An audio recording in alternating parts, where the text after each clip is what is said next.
फलटण येथील डॉक्टर महिला आत्महत्या प्रकरणातील जो संशयित मेन आरोपी होता PSI गोपाल बदने हा रात्री उशिरा फलटण ग्रामीण पोलीस ठाण्यात स्वतःहून हजर झाला आहे।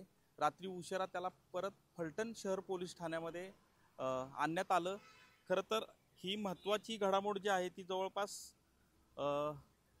48 तास जी महत्त्वाचा जे त्याचा शोध होता तो पूर्ण झालेला आहे आणि आता या घडामोडीमध्ये पुढील तपासाला वेग येणार आहे। कारण जो दुसरा आरोपी होता प्रशांत बनकर हा देखील काल पहाटेच्या सुमारास त्याच्या घरातूनच त्याला पोलिसांनी ताब्यात घेतलं होतं।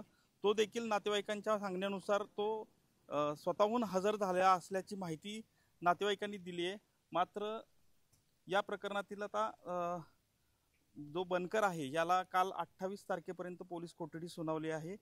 यामध्ये संबंधित मयत डॉक्टरच्या हातावर जे लिहिलेली जी 2 नावं होती यातील हे 2 प्रमुख महत्त्वाचे आरोपी होते। यांच्यावर गुन्हा देखील दाखल करण्यात आलेला होता आणि आज जर पाहिलं तर याच ठिकाणी जो न्यायालय आहे ते न्यायालयामध्ये ह्यातील जो PSI बदने आहे याला हजर करणार आहेत आणि त्याला पोलीस कोठडीची पोलीस जे आहेत ते मागणी करणार आहेत।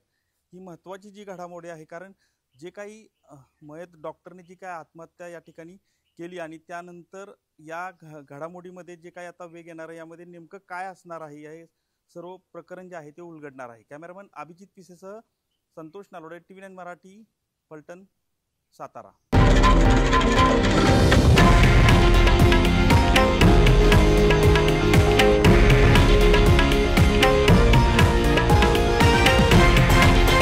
हे आहे देशातील नंबर 1 न्यूज नेटवर्क आणि आपण पाहत आहात TV9 मराठी, एकमेव।